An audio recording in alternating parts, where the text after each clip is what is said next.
ADN Podcast. ADN Podcast. Voces con contenido. Prepárate para escuchar ideas que inspiran y conversaciones que transforman. Aquí comienza Tecnociencia, el podcast con Andrea Obaid. Doctor, ¿por qué han aumentado tanto los casos de cáncer en menores de 50 años? Andrea, es una muy buena pregunta que nos hacen mucho las personas que nos toca ver, los pacientes. Fíjate que el cáncer lo entendemos como una enfermedad del envejecimiento. Se van sumando mutaciones o cambios en las células que al acumularse se transforman en un cáncer. Y por eso la edad más frecuente de encontrar la mayoría de los cánceres es en edades mayores, 60, 70, en algunos casos 80. Pero algo está pasando donde vemos en algunos cánceres, sobre todo de colon o de mama, que vemos más personas jóvenes. Y se nota mucho en cáncer de colon, por ejemplo, donde la edad promedio, cuando yo me partí como oncólogo hace, 20 años atrás, la gente en la edad promedio era cerca de los 70, 75 años. Y hoy día, muy frecuentemente, vemos pacientes que tienen 40 o 30 y tanto, ¿ya? Y esa edad de promedio es más precoz. Y no sabemos por qué está ocurriendo, pero creemos que tiene que ver con cambios en el microbioma, que son las bacterias que viven contigo, y la exposición a productos procesados, un cambio en la dieta. Entonces, aparentemente, lo que interpretábamos antes como cuando había factores de riesgo para tener cánceres, que tenías que estar expuesto 20 o 30 años a un factor de riesgo, por ejemplo, el que fumaba mucho tiempo tenía cáncer pulmonar, pero aparentemente los cambios que llevan a la aparición de un cáncer pueden ser más precoces y más cortos en tiempo. Entonces, cambios en la microbiota, que tiene que ver con las bacterias que tienes en el intestino por lo que comes, por productos procesados, pudiera tener un rol en esta transformación a un cáncer más precoz. Está circulando la información de que después de la pandemia, con la inoculación de las vacunas con AR mensajero, habrían aumentado los casos de cáncer. ¿Hay alguna relación entre aumento de cáncer y vacunas? No hay ninguna evidencia en ningún documento científico que yo conozca que muestre esa asociación. Pero yo también lo he escuchado porque nos lo preguntan nuestros pacientes. Pero acá los cambios en las edades de aparición, que se llaman las incidencias, vienen de hace varios años antes de la pandemia. Y no hay un cambio, salvo nosotros publicamos con un grupo americano, vimos el impacto en Chile del atraso del diagnóstico por la pandemia, porque se cerraron los centros y la gente no quería ir a consultar cuando tenía sospecha de cáncer y no lo podían atender. Y publicamos que iban a morir 7.000 chilenos en los 2 años que siguieron la pandemia solo por un atraso en el diagnóstico. Entonces la pandemia nos impactó mucho en el cáncer porque no pudimos atender, no pudimos llegar a tiempo, porque hay que llegar a tiempo para cambiar la historia, pero no tiene nada que ver con la acción de las vacunas. Bueno, muy bienvenidos y bienvenidas a este nuevo capítulo de Tecnociencia, el podcast en Spotify, en YouTube, en todas las plataformas digitales de ADN, donde hoy día nos acompaña el doctor Bruno Nervi, oncólogo, jefe del Departamento de Cáncer de la Universidad Católica y además el director alterno del Centro para la Prevención y Control del Cáncer, el CECAN. Vamos a estar hablando de las causas del cáncer, por qué han aumentado, los nuevos tratamientos y mucho más. Doctor, hemos visto la evidencia de que nuestro cuerpo tiene microplásticos en el cerebro, en la sangre, en la placenta, en el semen de los hombres. ¿Hay relación entre los microplásticos con el aumento de los casos de cáncer? Es algo, Andrea, que se está estudiando. Probablemente vamos a necesitar un poquito más de tiempo antes de confirmarlo, pero lo que de todas maneras sí estamos seguros es que la exposición a factores de riesgo tiene que ver con la aparición de muchos cánceres. No de todos. Y después te quiero contar un poco cómo estigmatizamos mucho a veces a las personas que tienen cáncer, como que no se cuidaron, no fueron preocupadas, no preguntaron cuando tenían sospecha de tener algún síntoma. Y muchas veces las pobres personas que tienen cáncer no han hecho nada malo, pero les da cáncer igual. Entonces toquémoslo eso al final, porque hay una estigmatización de la pobre gente que sufre con, además del dolor de tener el cáncer, con que son vistos como que fueron despreocupados. Entonces, lo que sí tiene mucho que ver es la exposición a factores de riesgo. Y el cáncer es una enfermedad que tiene que ver con la exposición a factores de riesgo o con el envejecimiento. Por ejemplo, los que fuman tienen más cáncer pulmonar. Los que viven en Antofagasta y estuvieron antes del año 70, cuando aparecen las plantas purificadoras de arsénico del río Loa, estuvieron expuestas a dosis muy grandes de arsénico y tenemos mucho más cáncer pulmonar o cáncer de vejiga en la población del norte. Tenemos en el centro sur Helicobacter pylori y la exposición probablemente a los pesticidas, porque es una zona agrícola. Somos el país que tiene más cáncer gástrico del planeta. Y tenemos después en la Araucanía la población que tiene ancestría mapuche, más las mujeres, sobrepeso, se asocia con pobreza y hay mucho más cáncer de vesícula biliar. Y probablemente la exposición a un hongo que viven los ajís que se consumen tiene que ver con eso. Entonces, la otra cosa que es muy importante es que la dieta sana y la vida saludable sí hay que reforzarlo como una cosa muy importante que podemos hacer para no enfermarnos de cáncer. Y eso significa no tener sobrepeso, hacer deporte, probablemente estar espiritualmente tranquilo, abrazar árboles, amar a la naturaleza, los que son religiosos también es importante, no comer productos procesados o ultraprocesados. Y eso significa, cuando se lo explicamos a las personas, comer más cosas de la feria, más que cosas del supermercado, ¿no es cierto? Porque esa exposición, sabemos que algunas cosas tienen claramente evidencia de asociarse a cáncer, pero es más saludable evitarlo sin ninguna duda. Evitar el alcohol y evitar los azúcares refinados. Eso es como lo que sabemos que podemos hacer para bajar los factores de riesgo. Pero entonces, ¿cómo se regula mejor la industria alimentaria sabiendo que estos productos ultraprocesados, que tienen químicos conservantes, inciden en el aumento de los tipos de cáncer? Las estrategias que han demostrado más beneficio en proteger a la población para que no se enferme, porque acá tenemos que pensar como país cómo queremos tener una población más sana, nuestros hijos que crezcan en ambientes más saludables, donde hayan plazas, ambientes agradables y también que sea fácil prevenir, porque hoy día una dieta que te proteja es más cara y muchas veces nuestros niños en los colegios o la gente en sus trabajos no tiene la posibilidad de protegerse a eso. Por ejemplo, comer más frutas y verduras es más caro. Es bueno tratar de comer carnes rojas máximo un par de veces a la semana y de nuevo es bueno tener políticas que nos ayuden o induzcan que tengamos conductas sanas. Por ejemplo, hay países que favorecen los planes de salud si haces deporte o si dejas de fumar o si bajas de peso. Nosotros no tenemos eso acá porque a nuestra salud privada no le interesa mucho, ¿no es cierto?, la prevención. Porque no hay puestos incentivos ahí, como en la atención primaria, una cosa linda que tiene el país, donde sí se busca.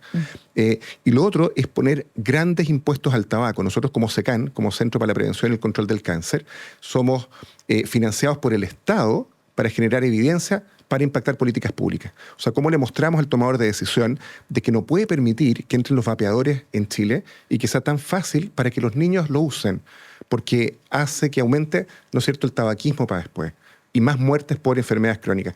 Chile había logrado, por ejemplo, que la población escolar de básica, que tenía un 20% de tabaquismo, había bajado a 10%, gracias a políticas de aumentar el impuesto al tabaco, poner estas fotos que son feas. Y ahora con la entrada de los vapeadores, ese 10% que había bajado está vapeando en los colegios. Y sabemos que va a haber más tabaquismo. Entonces hay que poner impuestos y dificultar el consumo de las cosas que nos dañan. Si yo soy una persona que soy fumadora social, que consumo alcohol socialmente, si no me alimento de lo mejor, como de repente comida chatarra, ¿qué probabilidades tengo de tener algún tipo de cáncer por mis hábitos? ¿Es reversible o lo que ya hice finalmente durante los años va a tener una causa? Es muy buena pregunta porque uno tiene como la oportunidad para cambiar hábitos, ¿no es cierto? Y de hecho una dificultad grande que hay es que tienes que cambiar los hábitos para ir a conductas saludables y eso es difícil. Entonces, sabemos que, por ejemplo, en tabaquismo, una persona que fuma, a la abuelita de mi señora una vez le dije, porque ella me dijo que fumaba 6 cigarros o 5, y si era muy malo, fumar 5. Yo le contesté como estudiante de medicina en ese tiempo, no hay evidencia que fumar menos de 7 aumenta el riesgo de fumar. Y ella subió a 7. Entonces tengo que tener cuidado con lo que te digo. El ideal es no fumar nada, ¿ya? Porque la exposición al tabaco claramente tiene que ver con mucho daño. Infarto, cáncer pulmonar, de vejiga, pancreático. O sea, el fumar no hay que fumar. Eso es malo. La exposición al alcohol también es mala. Y fíjate que si tú me preguntas a mí como oncólogo cuánto pudiera tomar alguien, yo te tendría que decir que la evidencia hoy día dice que es mejor no tomar nada. Porque hay personas que tomando poquitito generan inflamación en el hígado y la inflamación es lo que causa cáncer. Entonces, la exposición al alcohol genera inflamación hepática, cáncer. Gente que tiene hígado graso puede desarrollar cáncer. Infección de papilomavirus en el cuello del útero de las mujeres puede, por la inflamación crónica, aparición de cáncer. Helicobacter pylori en el estómago, la inflamación genera cáncer.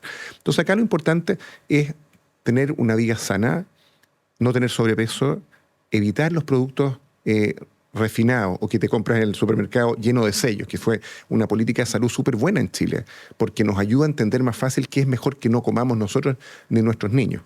Entonces, evitar esa exposición al máximo es mejor. Pero cuidado, porque la probabilidad de que tú tengas cáncer, aunque fueras la mujer perfecta en protección y evitar factores de riesgo, igual es entre 1/3 y la mitad. Porque hoy día el riesgo de que tengamos un cáncer durante nuestra historia, porque vivimos más tiempo, es por lo menos de 1/3. ¿Ya? Hoy día, de cada 4 personas que se mueren, una tiene un certificado de función que dice cáncer. Y cerca de la mitad de todos vamos a tener un cáncer. Y uno dice, pero qué terrible, ¿qué nos está pasando? Bueno, nos está pasando que tenemos mejor salud y no nos morimos de infarto. Porque yo tengo 53 y cuando yo era chico, mis compañeros de colegio los papás, se morían de infarto. Y la expectativa de vida de Chile, el año 70, eran 64 años.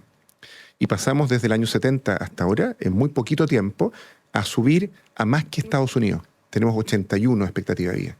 Eso que le pasó a Chile en poquito rato es un éxito sanitario. Manejamos bien la diabetes, la hipertensión, el colesterol alto, aprendimos a poner stent, a tomar aspirina, y nuestra gente dejó de morir, y lo hicimos en la atención primaria, y nuestra gente dejó de morirse de infarto. Y ahora que envejece, se muere de cáncer, ¿no?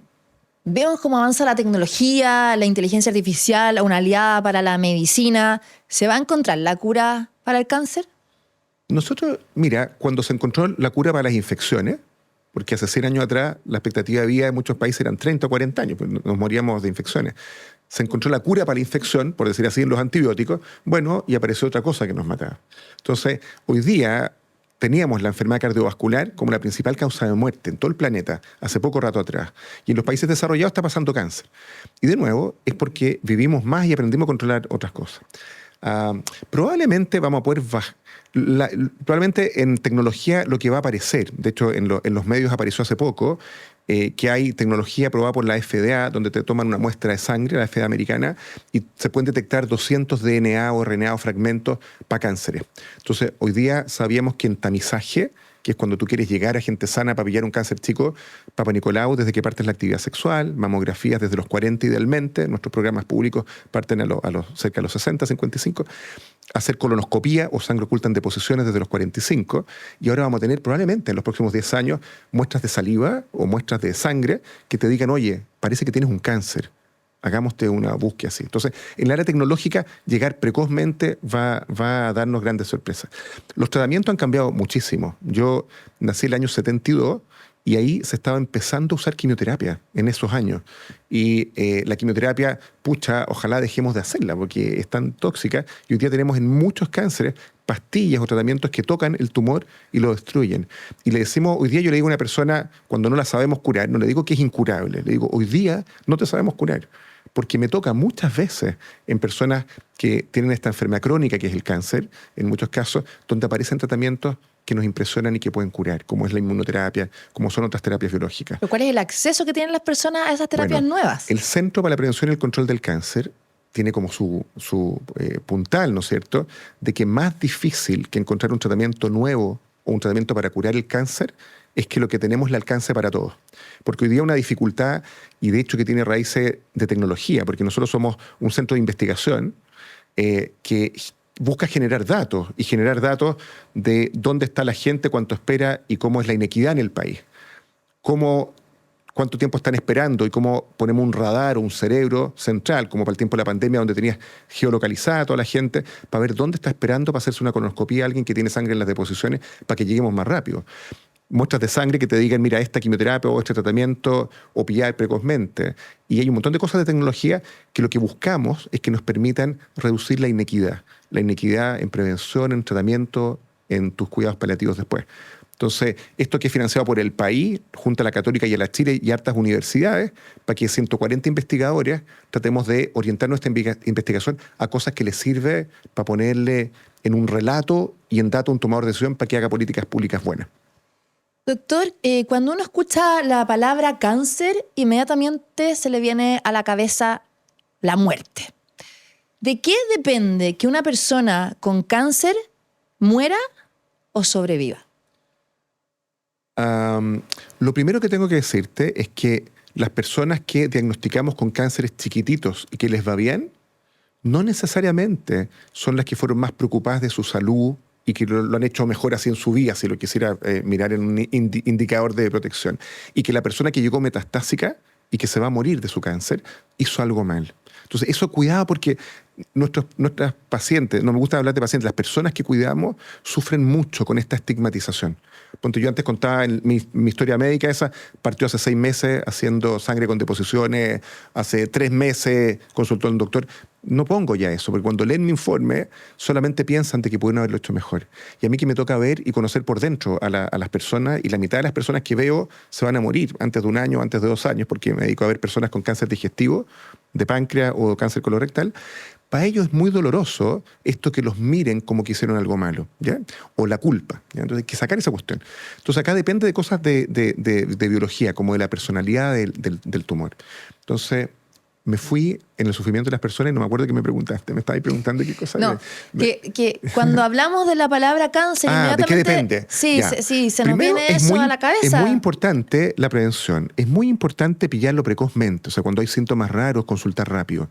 Y lo otro es darle la oportunidad al que consulta de atenderlo, porque hoy día las listas de espera que tenemos son atroces. Y no dependen del partido político que gobierne, porque lo tratan todos de hacer lo mejor posible. Si bien tenemos que tener mejores políticas de oportunidad, pero acá depende que nuestro sistema tiene pocos médicos, poca infraestructura, y lo vemos como un gasto y no como una inversión. Nosotros lo vemos como una inversión cuando tú quieres tratar luego a una persona. Fíjate que en Chile mueren 3 chilenos por hora de cáncer, y 1 de ellos muere en una lista de espera o sin un tratamiento oportuno. Y la OCDE, la Organización para la Cooperación y el Desarrollo Económico, dice que si Chile hiciera en tiempo las cosas a las que se comprometió por ley, o sea, los tiempos de GES, que a todo esto es una política maravillosa que tiene nuestro país, que nos permite auditar tiempo, ¿no es cierto? Si tú fueras diagnosticado a tiempo y partieras el tratamiento antes de 1 mes, cuando un comité dijo que tenías que hacer, 1 de cada 3 que muere, con alta probabilidad tendría mejor sobrevida. Entonces, lo que pasa es que hoy día hay gente que está esperando a veces 3 meses, 6 meses o más para hacerse un examen diagnóstico, o está esperando 1 mes, 2 meses o 3 meses para partir un tratamiento. Cáncer colorectal, que es el segundo cáncer más frecuente en Chile y va a ser el primero en nuestros estudios de SECAN en 10 años más. Está subiendo, no sabemos bien por qué, en los jóvenes, como estábamos hablando. Si alguien tiene ISAPRE, que es el 14% de nuestro país, hay un 65% de probabilidad de estar vivo a 5 años. Si tú tienes FONASA A o B, que eran los que ahora pagan, toda la gente con FONASA, que es una cosa muy linda, no paga, pero hace poco pagaban los que tenían peor situación económica, FONASA A o B, que no pagaban ninguna cosa, ellos tienen 35% vivo a 5 años. Mismo país y parecen planetas distintos. Y la razón es que si alguien tiene deposiciones con sangre o dolor de guata en el mundo privado, se hacen mañana una colonoscopia y lo operan a la semana siguiente. En cambio, el Chile de verdad, el gordo, digamos, el grande, 85, 87% de la población que tiene FONASA, el tiempo que se demora en llegar al diagnóstico a veces es largo, porque tiene que ir a la atención primaria, lo tienen que mandar a la terciaria, o se activa un GES de sospecha, termina haciéndose una coloscopía a los 6 meses, a los 8. La mitad de las personas que tienen cáncer colorectal en el sector público van a haber ido a la urgencia antes. Entonces, hoy día, donde podemos mejorar el aumento de la sobrevida de nuestra población, que parece ser el indicador mejor de cómo lo hace el país, es que acortemos los tiempos de partir los tratamientos, más que en gastar en drogas súper caras. O sea, el cáncer es desigual en nivel estrato económico. Estamos hablando de que el cáncer de una persona que se trata en el sistema público, que se trata en el sistema privado, tiene menos probabilidad de sobrevivir. Totalmente. Y tiene que ver fundamentalmente con cosas que podemos optimizar a veces sin tanto gasto. Tiene que ver con optimización de procesos. Pero esto, de nuevo, no es una crítica política. Esto tiene que ver con la visión del país. Fíjate que estamos muy orgullosos porque para el tiempo de la pandemia, nuestro país lo hizo tan lindo donde a nadie le faltó un ventilador mecánico. Estamos orgullosos de eso. Los ministros tomaron control de lo público y lo privado y mandaron al precio que definieron al sector privado y a nadie le faltó un ventilador. Dime, Andrea, ¿qué diferencia tiene si mi papá o un hijo mío que tiene un cáncer va a estar esperando 3 o 4 meses para partir un tratamiento, puede gravitar en que pasa a ser incurable? Es lo mismo que no ponerle un ventilador mecánico a una persona. Lo que pasa es que nosotros como sociedad, Chile, no el gobierno ni el partido político, Chile tolera la inequidad. Y nosotros esto debería ser un motor para que corramos, pero no lo hacemos, porque toleramos que hayan personas con colegios mejores que otros, con mejor salud que otras. Entonces, y esto, yo creo profundamente en la alianza público-privada. Y el SECAN lo que busca es generar evidencia para que el tomador sepa.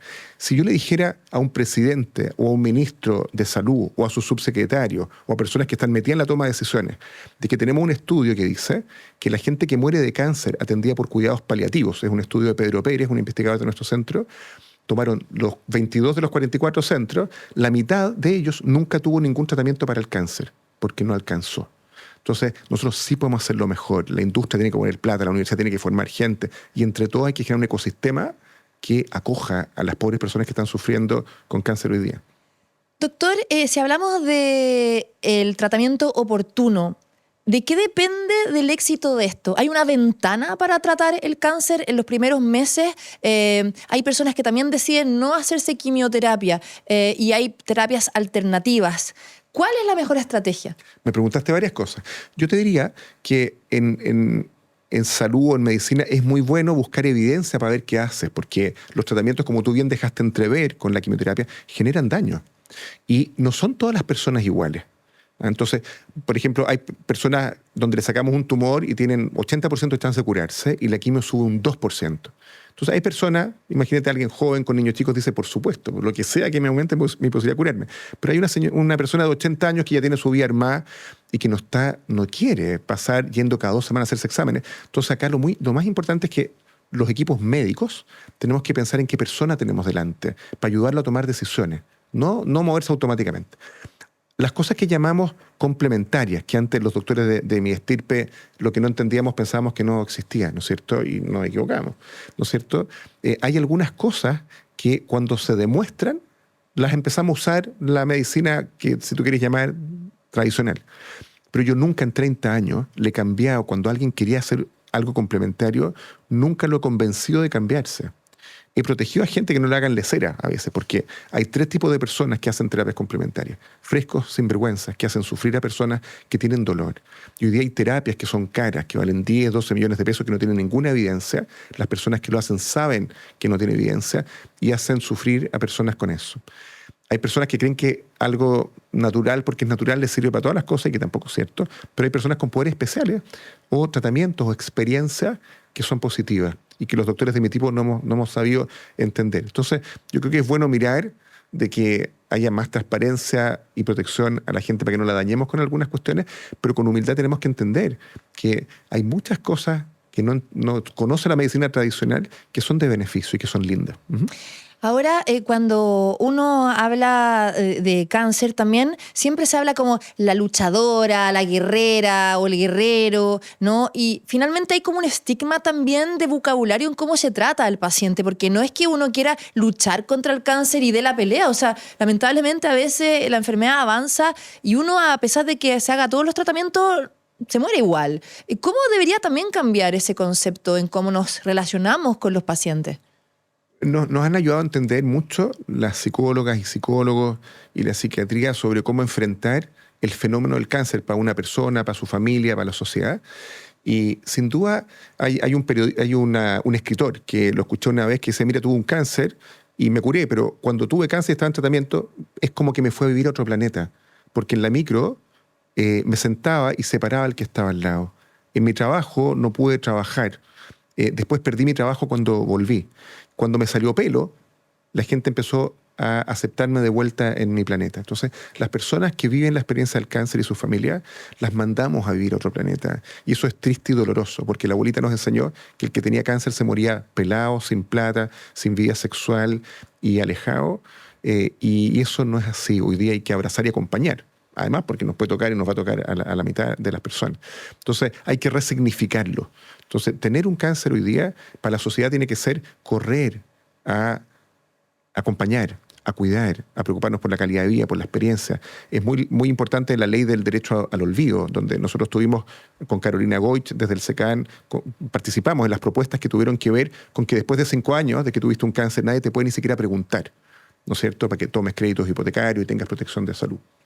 Doctor, ¿qué determina que una persona que haya sufrido duelos, que haya tenido una separación tremenda o un trauma o que viva con un nivel de estrés alto pueda tener cáncer? ¿Hay una relación entre lo psicológico y el desarrollo de un cáncer? Qué bueno que me preguntes eso, porque no tiene que ver. Y hay una estigmatización y también una cultura en algunos sectores que tratan de decirle a las personas que se enfrentan al cáncer de que porque algo que les pasó les generó el cáncer. Y no hay ninguna evidencia científica que tenga que ver con eso, ¿ya?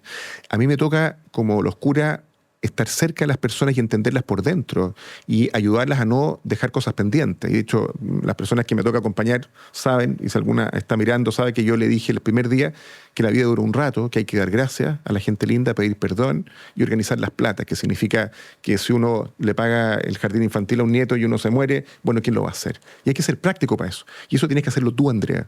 Y yo casi me morí en un accidente de auto hace un mes atrás, iba a chocar de frente con un curado para el 18 de septiembre, y tengo que estar livianito, porque me puede pasar también. Esa experiencia dolorosa por la que uno pasa cuando hay un cáncer tiene cosas lindas que te permiten ordenar la casa, por decir así. Y después, si te mejora, eso siempre es una cosa linda para tu historia. Pero no porque viviste un dolor te va a dar cáncer. Y como es tan frecuente que aparezca el cáncer y tan frecuente que tengamos dolores, ¿no es cierto? Se asocia mucho. Y me toca ver en lo humano a las personas que viven esta experiencia de cáncer y que me toca acompañar, donde además muchas veces son castigadas con esta culpa de que algo hizo ella, o su pareja, o su papá, o la abandono, y no tiene que ver. No hay ningún dato científico que apoye fuertemente eso. En las redes hace poco me tocó ver a una persona que era famosa en las redes, que decía que el cáncer era una enfermedad de la culpa, ¿ya? Y eso yo solo pensaba en los miles de personas que me toca acompañar, todo el dolor que le están poniendo como carga encima. Entonces no, hay que liberarlo, y hay que resignificarlo. El cáncer es la oportunidad que tenemos para acompañar a las personas. Cuando una persona está sometida a estrés constante y se elevan los niveles de cortisol en el cuerpo, ¿puede eso provocar cáncer? Sí, mira, hay algunos datos que en situaciones extremas, y eso es verdad, por ejemplo, es bueno, y mi hija me lo recuerda siempre, yo no me porto muy bien, es bueno dormir, ¿no es cierto?, 8 horas, porque aparentemente el dormir menos tiempo, ¿no es cierto?, o el vivir situaciones de mayor estrés pudiera tener que ver con problemas de salud en general, ¿no es cierto?, aparición de enfermedades crónicas, y pudiera tener un impacto en cáncer.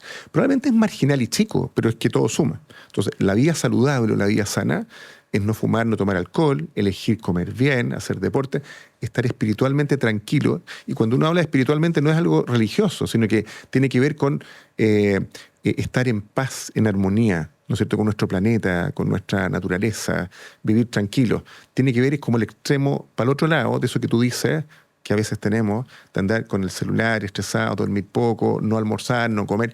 Todo ese desorden tiene que ver con cosas de salud y deberíamos buscar mejorarlo, sin duda. Pero es distinto a decir que te dio cáncer porque tienes culpa. Y eso es lo que tenemos que sacar. Sí. Hay una contradicción donde vemos que la medicina avanza tan rápido en este último tiempo y también nos va a permitir vivir más. Pero por otra parte, vemos que los casos de cáncer han aumentado muchísimo, no solamente en Chile, sino que en el mundo y sobre todo en menores de 50 años.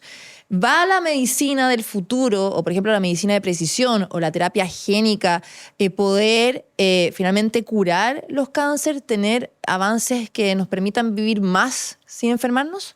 Súper buena pregunta, porque el cáncer aumenta, pero lo que pasa es que aumentan las personas con cáncer. Pero aumentan las personas con cáncer porque vivimos más. Si tú miras, la oportunidad que tiene alguien que tiene cáncer hoy día de curarse es mucho mayor que lo que teníamos décadas para atrás. Porque podemos llegar muchas veces más a tiempo y porque hay efectivamente mejores tratamientos. Entonces, hoy día la gente tiene mejor oportunidad, pero es que tenemos más gente. Entonces, el cáncer aumenta porque hay más gente mayor, ¿no es cierto? Entonces, es un éxito de la salud que haya más cáncer, porque la gente alcanzó a vivir más. Volviendo a la cosa de la inequidad, hay muchas cosas que con tecnología y con ciencia y con evidencia, que es lo que nos toca como universidades, ¿no es cierto?, es ponernos al servicio del país para generar datos, para la buena narrativa de esto, de que encontramos muchos papers y descubrimientos científicos. Después viene una etapa que hemos descubierto en el SECAN, que es contar el cuento de qué cosas hemos descubierto, y otra cosa es preparar al que corta el queque, al que toma las decisiones. Y ahí uno es el mundo del Ministerio de Salud, que maravilloso mundo, que con gran esfuerzo trata de organizar lo mejor posible, con poca plata para mucha gente, pero tienes también el mundo de la universidad, que tiene que formar, por ejemplo, no a puros doctores, porque hay que cambiar el modelo hoy día para que sea un modelo donde hayan enfermeras de práctica avanzada, que son enfermeras que nos ayudan a cortar listas de espera y hacerlo mejor, cuidar que haya psicólogos para mejorar la experiencia de las personas. Y después tienes un mundo empresarial que no puede estar ausente de esto. En Inglaterra, la mitad, 40% del gasto de cáncer público viene por donaciones. que hace el mundo empresarial sin tener beneficio directo tributario, sino que el Estado le pone un valor arriba, un 20% arriba. Entonces, fundaciones como Chile Sin Cáncer, donde soy presidente, lo que buscamos es la alianza público-privada, que significa no hablar de pura empresa, significa que yo me hago parte con parte de mis bienes para poder ayudar a otra persona para que llegue a tiempo. Pero la medicina, ¿cómo está avanzando para curar el cáncer? ¿Qué terapias nuevas hay? Se está usando también el ARN mensajero, que se usó para las vacunas contra el COVID-19 para tratar el cáncer. Tenemos la inmunoterapia. ¿Qué otras terapias van a haber que no sean tan invasivas como la quimio? Sí. Por el año 2000, parten las primeras terapias target o contra un blanco molecular, donde hemos encontrado ahí hasta ahora muchos tratamientos. Hoy día, una persona con un cáncer pulmonar, por ejemplo, cerca del 40% de ellos, cuando son metastásicos o avanzados, se van a beneficiar de inmunoterapia o de algunas pastillas contra una mutación puntual que tenga. Por otro lado, en cáncer gástrico no tenemos ninguna cosa muy buena todavía, ¿ya? Entonces no es igual en todos los cánceres, pero claramente hay mejores cosas. La inmunoterapia, que le dio el Nobel a un grupo hace pocos años atrás, lo que hace no es tocar el cáncer, sino que la inmunoterapia son unos anticuerpos que tocan tus linfocitos y los despiertan contra cualquier cosa, ¿no es cierto? De hecho, por eso pueden dañar a las personas con enfermedades autoinmunes. Alguien con una artritis reumatoide no le podemos poner inmunoterapia de la que protege para el cáncer. Y despierta tus defensas para que se coman el tumor. Entonces, hoy día, el desarrollo en terapias probablemente génicas de modificación de células que están enfermas o de más terapias contra blancos moleculares, la misma manipulación de la inmunoterapia para que les sirva a todos ahora. Eso nos va a dar enorme sorpresa en los próximos pocos años. Cada 2 o 3 años aparece algo que nos impresiona y que no nos esperábamos. Doctor, ya para ir terminando, ¿cómo puedo saber si tengo cáncer? Siempre cuando el cáncer está más avanzado es cuando da síntomas. ¿Es siempre el cáncer silencioso? ¿Cómo puedo prevenir? Es muy importante tener estrategias de vida tuya y de la familia de vida saludable. Entonces no hay que mirarlo en menos, porque lo que impacta más es la prevención. Después hay algunos cánceres que podemos ir a buscar sin que tengas molestia. Mamografía desde los 40 o los programas ministeriales desde que parte la oportunidad a los 55, Papa Nicolau o los test nuevos, de hecho con autotoma incluso, para pillar papilomavirus, cáncer de cuello uterino, y a los 45 o verse sangre en las deposiciones, sangre oculta en deposiciones, o una colonoscopía y cada 10 años, o sangre oculta cada 3 años. Eso se llaman tamizajes. Y en Chile estamos instalando o buscando instalar con algunos grupos de investigación para cáncer pulmonar, los sobre 50 que han fumado, por ejemplo, para hacer un escáner. Y así hay algunas cosas que podemos hacer. Y lo otro nos va a asombrar en los próximos pocos años, tecnología donde vamos a ir a buscar DNA circulante tumoral y vamos a decir, mira, tú tienes un cáncer, tenemos que ir a buscar dónde está. O fíjate que tienes un cáncer pulmonar, hagamos un escáner porque lo vamos a encontrar. Eso en la próxima década nos va a enseñar mucho. Y ojalá que no solo llegar a tiempo, sino que poder intervenirlo, ¿no es cierto? Bueno, ha sido súper interesante esta conversación con el doctor Bruno Nervi, que es el jefe de oncología de la Universidad Católica, además el director alterno del Centro para la Prevención y Control del Cáncer, el CECAN. Doctor, gracias por estar hoy día con nosotros acá en Tecnociencia, el podcast. Muchas gracias, Andrea, porque nos permite llevar esta ciencia entretenida que conoce la gente para mejorar las oportunidades. Así que muchas gracias por esta entretenida entrevista. Bueno, y además los invito a todos ustedes a siempre escucharnos cada martes a las 5 de la tarde. Tenemos estreno de un nuevo capítulo para estas conversaciones a través de YouTube, de Spotify, de todas las plataformas digitales de ADN, también para que nos sigan en nuestras redes sociales, @AndreaObaid, la mía, las de ADN. Y nos reencontramos en una próxima. Que estén muy bien. Chao. Esto fue Tecnociencia, el podcast con Andrea Obaid. Tecnociencia fue una presentación de Sodimac. Más socios que nunca en Teleempresas. A tu partner tecnológico, elígelo bien. Y Arauco, renovables para una vida mejor.